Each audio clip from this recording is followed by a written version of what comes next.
there was a moment where Russell was describing to Douglas what Kill Tony was. And Ty, you'll enjoy this. Ty's he's always had his name in the bucket, but it hasn't gotten pulled yet for Kill Tony. Our producer Ty Colgate. Okay, so I was unfamiliar with the concept. But you watched the Netflix. I watched the Netflix special. Yeah, you waited until it got had a big. breakthrough I waited moment. until I didn't want to be a part of the rise of it. I wanted to like come in and jump on the bandwagon. And I watched the Netflix special. I was very confused, because my whole life, ever since I've heard of Kill Tony, I've heard, about these guys. They're edgelords. They say things, inappropriate things. They bring people on. They roast them. They make fun of them. And then I'm watching it, and it's all it was. That Netflix special was some kind of average to bad to average stand-ups, open micers coming on, Right. doing a minute, and then a panel of people, some people doing impressions. I don't know the context of why the people are doing impressions there. I don't understand why President Trump is there, but I don't understand there. I wasn't led. The story was not presented to me of why Trump ended up there. But there's some people doing impressions on a panel. They listen to the minute of average to bad material, and then they just kind of are like, ask a few biographical questions. Yeah. Like, how long have you been doing this? Where are you from? And they never really roast.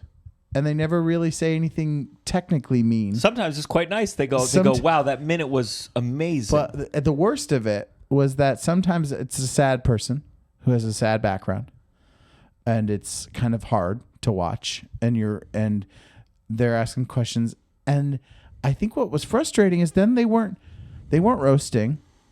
Almost they didn't need to. But that's worse. They just are like, look at this sad person, and guess what? Joe Rogan, he thinks it's sad, and he's just kind of like,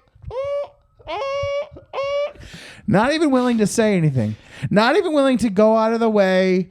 And if you're gonna roast a sad person, fucking own it. Go and roast them while they're getting paid. You guys are getting your tens of millions of dollars for this special, and you're not even gonna do what you're supposedly do. And roast, you're just because you want to be nice still.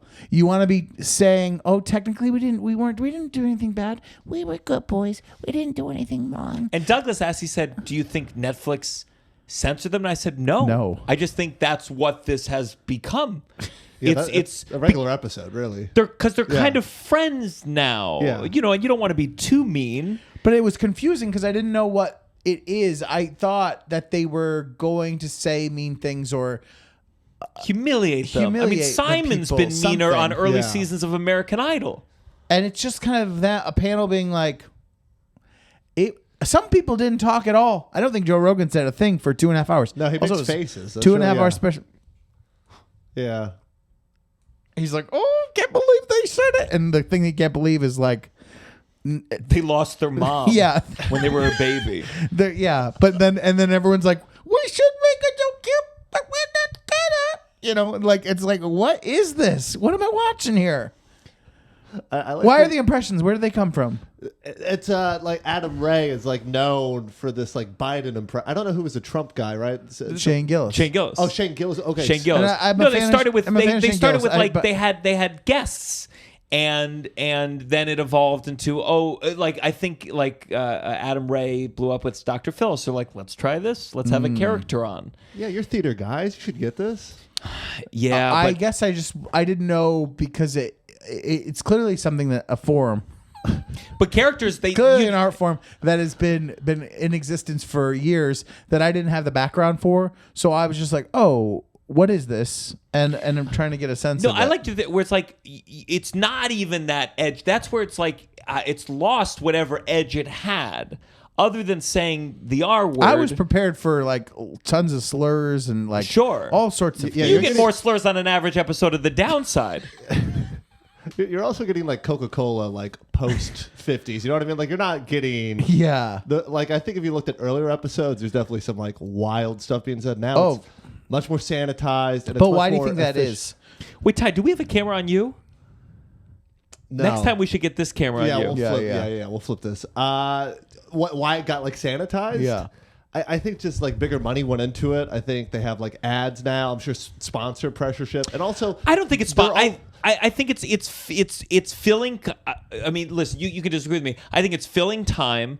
I think it's easier. It's hard to be funny and poppy, and I ultimately think like some of these guys, they're kind of like their friends and their pal. And he says to the guy, every week you come and you bring a new minute, and it's great. And it was the most first year milquetoast minute. Yeah. Are they making any money? Those people doing the spots? The regular. I think they just open for Tony. Like that's usually the big thing. I'm filming you.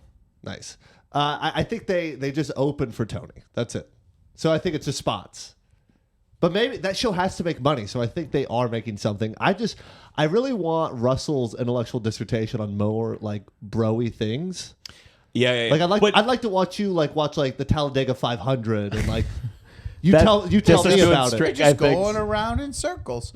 No, but you were describing to Douglas, and he was so confused. He was like, "I'm confused. Is this a documentary?" Yeah. And I was like, "It kind of is. Yeah. It's kind of a documentary about the end of the American Empire. It really is, because it's such a bloated a corpse of capitalism, in the sense that, here, per your point about the characters, I think it was funny when they had one, but they go, okay, this is the big Netflix. So let's have everyone. Let's get Joe Rogan. He's not going to be able to say anything. He's not going to even want to go to. No. Then let's get Biden. Let's get Trump. Let's get every band member. Let's make it as long as we possibly can. And you go, well, it sucks now. And there's an audience. And there's an audience. And what are they doing there? Like, what are they? Because they know that they're seeing like bad or okay. Well, I think they want it to be bad. Like that's the admission. You're like, ooh, yeah. But that's the problem. They're The not bigger getting it the gets, payoff of them roasting. Then, and so it's like, what are you here for? What kept you there for 2.5 hours? Because I did not finish it. I made it like over an hour into it, like an hour, and I just kept waiting for something juicy to happen. Yeah. And it was really boring. There's other, there's this degree where there was a time when I think if you had gone Russell and my thoughts during certain parts of what people would refer to as the woke thing, where there'd be jokes that we go, I do like that joke. I do like that thing. Mm-hmm. But it became so obsessed with, for example, the slurs, or so obsessed with like very particular, like basic, boring racist jokes, that it lost the thing of like, when is it funny? And honestly, watching The Big Lebowski, I go, there's a lot of stuff about this that is edgy. Yeah.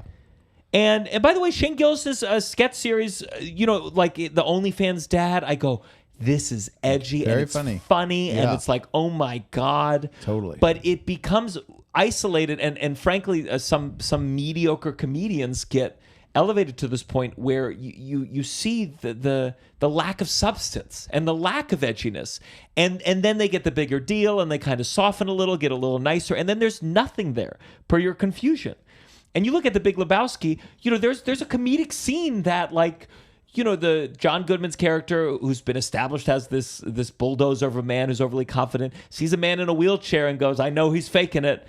And like, in a way, it's like they would make a joke about a disabled person in a way that's kind of hacky and boring. And this movie sets up this guy and why he's like this and why he and then it ends with him ultimately going, you're faking it. Yeah. And throwing a guy out of a wheelchair. Yeah. But it's set up in a way where you could call it edgy, you could call it just shocking, but it's set up in a way where it doesn't feel like cruel. It's funny. Yeah. And these things have blown up and become so big so fast that I go, where's the funny?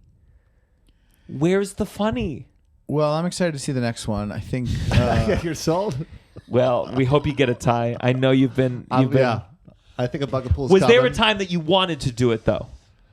Honestly, the sad part is like I think anyone would still do it because it makes a platform to some degree. Like I think once you fall into that sphere, like if you Look, Ty, you got two guys here right now.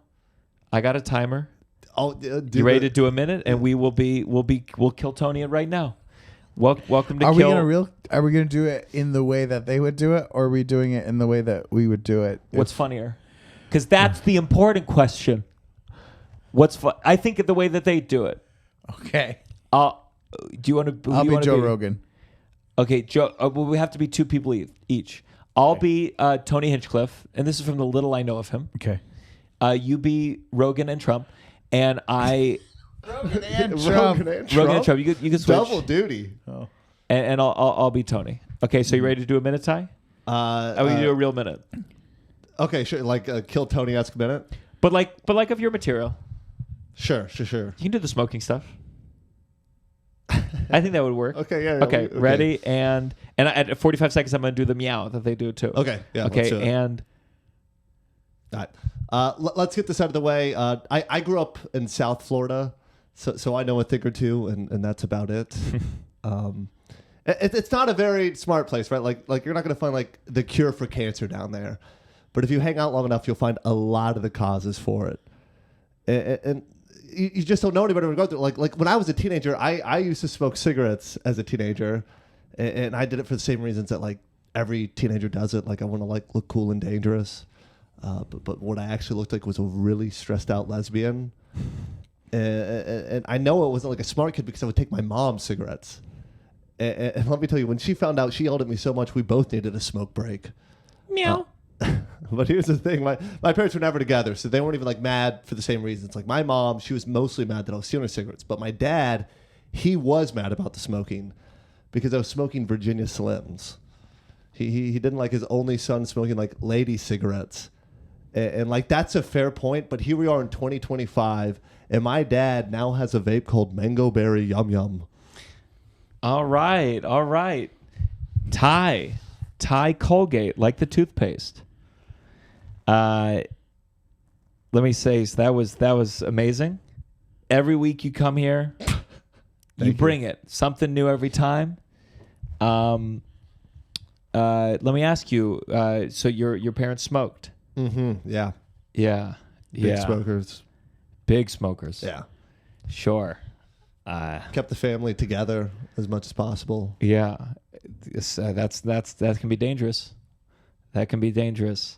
Both your parents still around? One of them is. Oh. Yeah. Smoking related? The one who's not? Yeah. Yeah. It definitely played a part. Yeah. Okay. First of all,